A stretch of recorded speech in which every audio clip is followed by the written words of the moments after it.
Let's talk about Tua Tagovailoa and the Miami Dolphins. Right now, this team is 2-6. And oh, brother, they have a lot of problems. For one, it seems like it's a lost season because Tua missed so much time. And in that time frame, they only won one game. And that came with Tyler Huntley when they went against the New England Patriots. This offense is abysmal without Tua Tagovailoa. Most offenses in the NFL, they're going to be abysmal without their starting quarterback. The general manager should be fired. He has put this team into a tough, when I mean a tough situation, a very tough situation. They pushed all their chips in for this season. And what could go wrong went wrong. Tua Tagovailoa gets hurt with not just any injury, another concussion. This is now a quarterback that has suffered numerous concussions, even dating back to college. He's still going to go out there and play. And I still think that Tua is a very good quarterback. But I believe the Dolphins have reached their ceiling with Coach McDaniel and with Tua at the helm. They're not going to move off of Tua Tagovailoa. You can move off this general manager. You can move off of Coach McDaniel as well.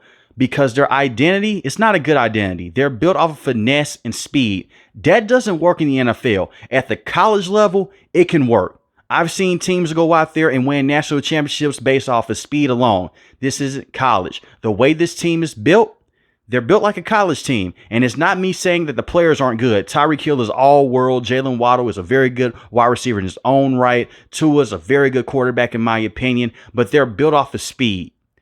And usually what happens with teams that's built off of speed, they don't like physicality. At the end of the day, football is a physical sport. Look at what has happened when they lose to the Buffalo Bills over the last couple of years. They get physical with them at the line of scrimmage. They get physical with Tua Tagovailoa, and they can't win the football game. Now, in yesterday's game against the Buffalo Bills, they should have left Jordan Poyer in Buffalo. Everyone should have got on the plane. They should have left him there with the Bills, and he should have put a Bills jersey on. Because why would you do something as stupid that late in the game? An unnecessary roughness call. Hits the receiver helmet to helmet. They get the football to Mac Hollins. They kick the field goal for the win. They did everything right in that game to win that football game or to at least go to overtime. And that sucks. And that's on Jordan Poyer. You also have Chop Robinson, who was offsides as well. You can't have those moments late in the game. You can blame coaching for a lot, but I blame those players for those stupid incidents, especially Jordan Poyer. He knows better. He's a veteran safety in the NFL. And that brings me to this point. You have so many veterans on this team. You paid Jalen Ramsey a lot of money. He's still a good cornerback in the NFL, but he's not the same cornerback that he once was with the Los Angeles Rams or with the Jacksonville Jaguars. He's not worth that money right now. You have Jordan Poyer as well. Now, he's on a one-year deal. You have Odell Beckham. You brought in these guys to go out there and to make one final Super Bowl push.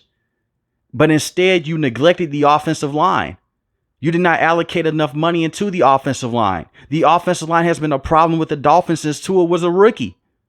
But what did the general manager do? We'll go out there, we'll bring in Teron Armstead. Very good tackle his first season with the Miami Dolphins, but he can't stay healthy. And he's not the same tackle that he once was with the New Orleans Saints. Now, when I look at Tua and Coach McDaniel, they do not fare well against teams with a winning record. You look at Mike McDaniel, the last season to this season, he's 1-9 against teams with a 500 and above record. That's not good enough. And I like him as a coach, I really do. But I believe that he stalled out this offense. He's got the most out of this offense that he can. I believe another coach can get more out of this offense. That's just my opinion. The motion doesn't work anymore. Teams don't fear when Jalen Waddle runs across behind the line of scrimmage. They just stay where they're at. They play disciplined football. They'll be okay. You can beat the Jacksonville Jaguars with that because their defense is horrendous. When you face a top 5 to top 10 defense and those players are disciplined and you're going against a very good defensive coordinator, they get exposed. Look at what happened against the Kansas City Chiefs. Now, granted, in that game last season in Germany, Tyreek Hill had a major fumble. It's a fumble for 6. That was a crucial point in the game. In the NFL playoffs, it was the 4th most coldest game in NFL playoff history. You knew what was going to happen. The offensive line could not protect Tua. They did not have a semblance of a consistent run game, and they're not built for winter. That's another thing that's wrong with this team. That's not even on Coach McDaniel. That's on the general manager yet again. And I like the running backs that they have. Raheem Mostert is a very good running back. He led the league in rushing touchdowns last season. Devon Achane, very good running back in his own right. They have good pieces. They're just not physical enough up front. And you just can't put all the blame at Tua because has struggled to stay healthy. He's been dealing with concussion issues and that Coach McDaniel can't call plays. He's doing the best that he can with the pieces that he has. You give them a better offensive line, I think the Dolphins would be in a better situation. But unfortunately, they don't. And I will take up for Tua in this conversation as well, because I'm about to give him a lot of criticism. When you look at Tua, the last 2 games, 234 passing yards, 1 passing touchdown, 0 interceptions against the Arizona Cardinals. They should have won that game, but they lost by a point. Their defense let them down. The Cardinals kick a field goal. They go off, they win the game.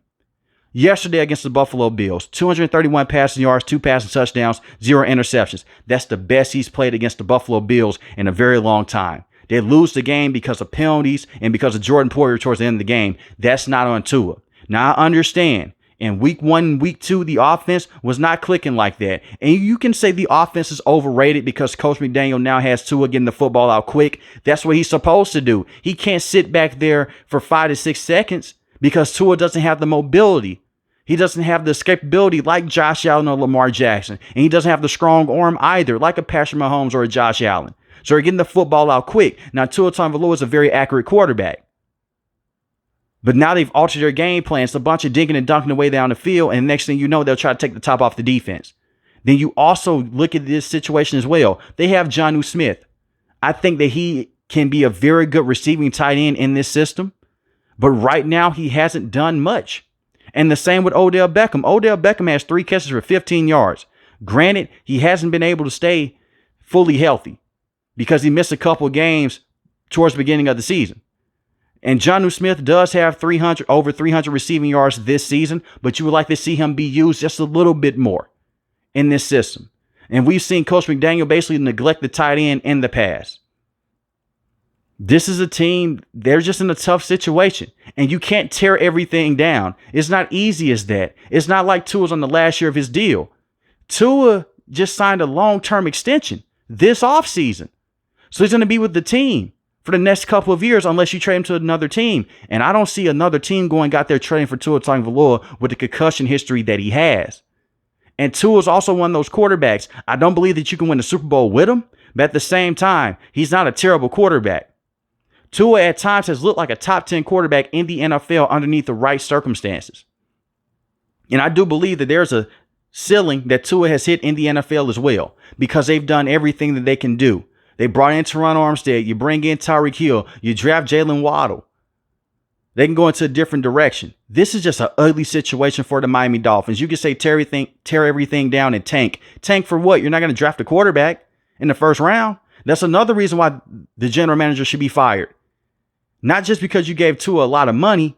You did not allocate enough money into the offensive line. You did not allocate enough money into the backup quarterback position because you put Coach McDaniel in a tough situation. Skylar Thompson was still the backup quarterback. The man got injured, but let's be real. Skylar Thompson is terrible. They had to go out there and bring in Tyler Huntley. Do you know how hard it is to come in at the beginning point of the season, learn the playbook, try to go out there and throw the football to guys like Tyreek Hill and Jalen Waddle? It's not that easy. This is just a lost year. And I look at their defense. You moved off of Coach Vic from last season. The players hated him. You bring in Anthony Weaver. The passing defense has been very good this season. You can say that they have not won against elite level quarterbacks, but at the same time, I like the adjustments that he's been able to make. Now, yesterday against Josh Allen and crew, it was an off day for him. But from week 1 all the way up to this point, their passing defense has been one of the best passing defenses in the NFL. They haven't been that good against the run. Jalen Phillips, very good pass rusher. Can't stay healthy. You look at Jalen Phillips right now. He's out for the rest of the season, dealing with an injury. Look at what happened last season. The season was cut short, torn Achilles. This is a kid that dealt with injuries in college.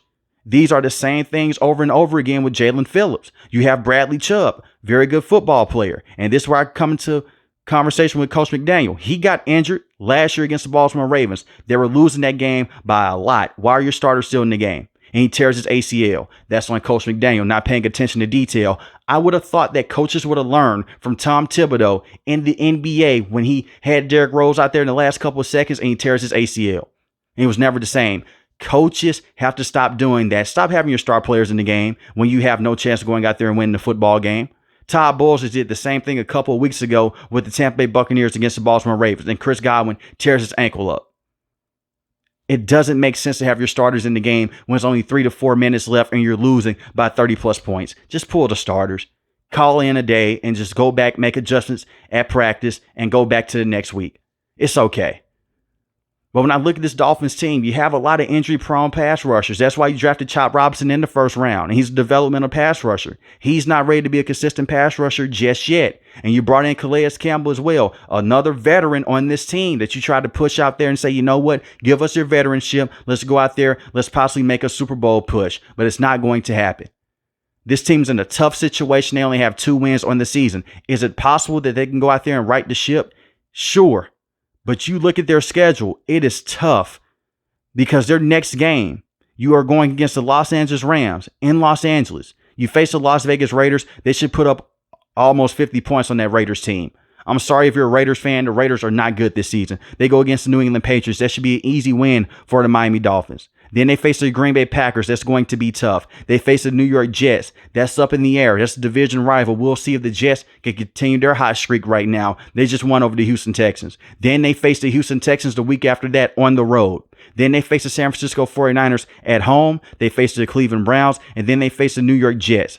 It seems like their season is over, but they can still go out there and they can control their own destiny. Depends on how the rest of the AFC shakes up. But this is the problem with the Dolphins. You're going to do all of that to go into the first round to possibly face a team like the Kansas City Chiefs or the Baltimore Ravens.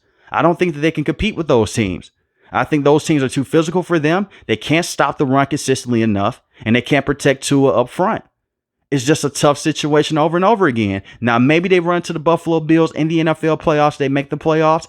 I think that they're right there with the Bills. Based off of what happened last game, they made the right adjustments. I'm telling you guys, if it wasn't for those penalties, I think the Dolphins would really be in a better situation. They should have won the game against the Arizona Cardinals, but they didn't. Coulda, shoulda, woulda doesn't win you football games. I understand. But this is just a lost year for Tua Tagovailoa and the Miami Dolphins, and I feel bad.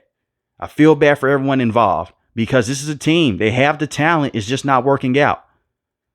And usually when teams are built like this based off of speed and finesse, they don't go out there and win Super Bowls. Look at the Rams many decades ago when they went against the Patriots, Tom Brady and Belichick. What did they do? They went out there, they got physical them up front, they roughed them up, they toughed them up, the greatest show on turf. They walked away without a Super Bowl that day against the Patriots. That's the way that it happens in the NFL. That speed and finesse does not work unless you have a power run game behind it and a very good offensive line. And unfortunately for the Dolphins, they don't have that. But let me know in the comment section below how you guys feel about the Miami Dolphins, and do you believe that they can still make the NFL playoffs? If you're new to the channel, hit the subscribe button. If you like the video, hit the like button. Most importantly, want each and every last one of you guys stay safe, stay positive. Thanks for watching the video, guys. God bless. Peace.